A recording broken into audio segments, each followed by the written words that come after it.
여러분 안녕하십니까? 오늘 저는 여러분께 아주 불편한 진실을 말씀드리려고 이 자리에 섰습니다. 지금 텔레비전을 켜보세요. 유튜브를 보세요. 뭐라고 합니까? 공급이 부족하다, 지금이 바닥이다, 서울 아파트는 오늘이 제일 싸다며 공포를 조장합니다. 하지만 제가 여러분께 묻겠습니다. 지금 여러분 주변의 상가는 어떻습니까? 단골 식당들이 문을 닫고 임대문의 전단지가 덕지덕지 붙어있는 그 거리가 진짜 경제입니까? 아니면 모니터 속의 신고가가 갱신이 진짜 경제입니까? 오늘 우리는 대한민국 부동산 시장을 지탱하는 거대한 사기극의 메커니즘을 파헤칠 겁니다. 2006년 실거래 신고제 도입부터 시작해 건설사, 정치인, 언론, 그리고 유튜브가 어떻게 한몸이 되어 여러분의 호주머니를 노리고 있는지, 그리고 전 세계가 침몰하는 이 시점에 왜 한국만 거꾸로 가려 하는지 그 추악한 진실을 말씀드리겠습니다. 실거래 신고제라는 이름의 가격 띄우기 도구.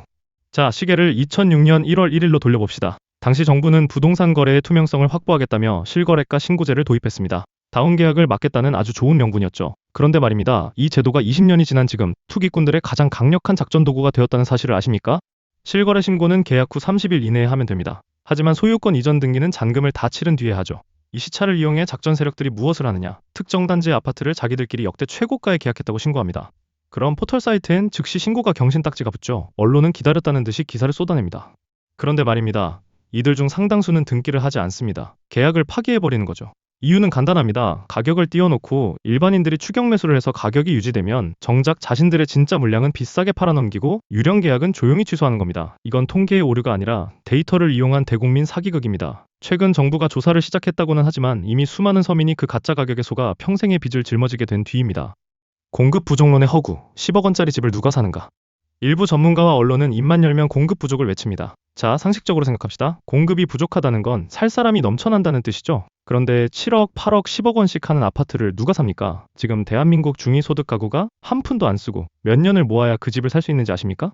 서울의 PIR Price to Income Ratio, 소득 대비 주택가격 비율 지수를 보세요. 2026년 현재 서울의 일부 지역은 PIR이 40을 넘나듭니다. 월급을 40년 동안 단 10원도 안 쓰고 모아야 집 한 채를 산다는 겁니다. 이게 정상적인 시장입니까? 전 세계 어느 선진국도 이런 수치에선 시장이 붕괴했습니다.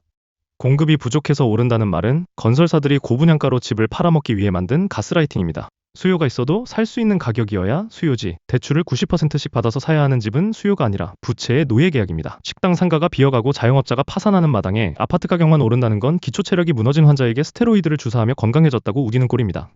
글로벌 경제의 경고. 세계는 지금 침몰 중입니다. 이제 시야를 밖으로 돌려봅시다. 지금 전 세계 경제는 어떻습니까? 일부 언론은 미국 증시가 좋네 어쩌네 하지만 그 속내를 들여다보면 처참합니다. 미국 고금리가 장기화되면서 상업용 부동산 시장은 이미 붕괴 직전입니다. 중소은행들의 부실은 시한폭탄처럼 째깍거리고 있습니다.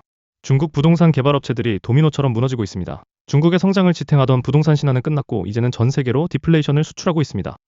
유럽 에너지 위기와 제조 경쟁력 상실로 인해 독일조차 마이너스 성장에 늪에서 허우적댑니다. 전 세계가 이렇게 비명을 지르고 있는데 왜 한국의 일부 유튜버와 언론만 한국 부동산은 안전하다고 합니까? 그들이 여러분의 자산을 책임져 줍니까? 아니요. 그들은 건설사 광고비와 유튜브 조회수 수익만 챙기면 그만입니다. 여러분이 나락으로 가든 말든 그들에겐 관심사가 아닙니다. 역사의 반복. IMF와 리먼 사태가 주는 뼈아픈 교훈. 우리는 과거로부터 배워야 합니다. 1997년 IMF 외환위기 때 어땠습니까? 정치인들은 경제 기초가 튼튼하다고 국민을 속였습니다. 대기업들은 문어발 확장을 멈추지 않았고 정치권은 이를 방조했습니다. 결과는 국가 부도였습니다. 2008년 미국 리먼 브라더스 사태는 또 어떻습니까? 서브프라임 모기지, 즉 갚을 능력 없는 사람들에게까지 대출을 해주며 집장사를 했던 탐욕이 부른 참사였습니다. 당시 미국의 정치인들과 월가의 금융가들은 파생상품이라는 복잡한 이름 뒤에 위험을 숨기고 잔치를 벌였습니다. 지금 대한민국이 그 길을 그대로 가고 있습니다. 특례보금자리론, 신생아 특례대출, 이름만 거창하지. 본질은 정부가 보증 서줄 테니 제발 빚내서 비싼 집 좀 사줘라는 건설사 구제금융 정책입니다. 정치가 실종되고 오직 기득권 카르텔의 이익만 대변되는 상황. 이것이 우리가 IMF와 리먼 사태 때 목격했던 그 추악한 모습입니다. 카르텔의 정체, 건설사 정치인 언론 유튜버. 지금의 상황이 더 위험한 이유는 카르텔이 훨씬 더 정교해졌기 때문입니다. 예전에는 신문이나 뉴스만 조심하면 됐지만 이제는 여러분의 스마트폰 속에 있는 유튜버들까지 그 대열에 합류했습니다. 건설사 분양가를 높여야 수익이 납니다. 그러려면 시장의 불장 분위기를 만들어야 하죠. 정치인 집값이 떨어지면 표가 떨어질까봐 무서워합니다. 그래서 세금 깎아주고 대출 풀어주며 거품을 유지하려 했습니다. 언론, 건설사는 언론사의 가장 큰 광고주입니다. 광고주 심기를 불편하게 할 기사를 쓸 수 있을까요? 유튜버, 폭락을 말하면 인기가 없습니다. 상승을 말하며 희망 고문을 해야 유료 강의를 팔고 조회수를 올립니다. 이들이 만들어낸 환각 파티에 취해 지금 아니면 못 산다며 뛰어드는 순간 당신은 그들의 파티 비용을 지불하는 호구가 되는 겁니다. 현실을 직시하십시오. 경제의 뿌리가 썩고 있습니다. 여러분, 제발 주변을 돌아보십시오. 화려한 아파트 단지 상가에 들어가 보셨습니까? 텅텅 비어 있습니다. 임대료를 감당 못해 야반도주하는 사장님들이 수두룩합니다. 직장인들은 점심 한 끼 10,000원이 넘는 물가에 벌벌 떨며 편의점 도시락으로 끼니를 때웁니다. 실물 경제는 이렇게 처참한데 주거 비용인 아파트 가격만 오른다? 이건 자본주의의 원리상 불가능합니다. 소득이 뒷받침되지 않는 자산 가치는 반드시 제자리로 돌아갑니다. 그것이 경제의 법칙입니다. 만약 여기서 더 오른다면 그건 대한민국 경제가 끝장나는 날이 더 빨리 온다는 신호일 뿐입니다. 결론, 깨어있는 시민만이 살아났습니다.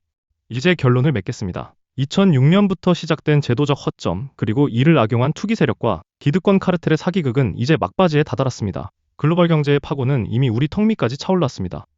여러분, 언론과 유튜브를 믿지 마십시오. 그들이 말하는 숫자에 현혹되지 마십시오. 직접 확인하십시오. 여러분이 가려는 아파트의 등기부 등본을 떼보시고 주변 상권의 폐업률을 보십시오. 그리고 여러분의 통장 잔고와 앞으로 30년 동안 갚아야 할 이자를 계산해 보십시오. 지금은 투자할 때가 아니라 생존을 고민해야 할 때입니다. 거품은 반드시 터집니다. 그리고 그 파편은 가장 늦게 파티장에 들어온 사람들에게 가장 뼈아프게 박힐 것입니다. 부디 눈을 뜨고 진실을 보십시오. 여러분의 자산과 가족의 미래를 지킬 수 있는 사람은 오직 여러분 자신뿐입니다. 이 영상은 주변에 복사해서 알려주세요. 지금은 기다리고 또 기다려 봐야 합니다. 금매물 미분양 할인 판매로 파격적인 금이라고 생각되면 그때 구입해도 늦지 않습니다. 물론 여유가 많은 분들은 이런 내용들과는 거리가 멀겠지만 모든 판단은 여러분들이 하는 것이며 이제까지 속았다면 더 이상 속지 말아야 합니다. 직접 확인해보세요. 저 같은 사람도 속고 사기당하는 세상입니다. 모르면 알아봐야 하거나 노력해봐야 합니다. 경청해주셔서 감사합니다.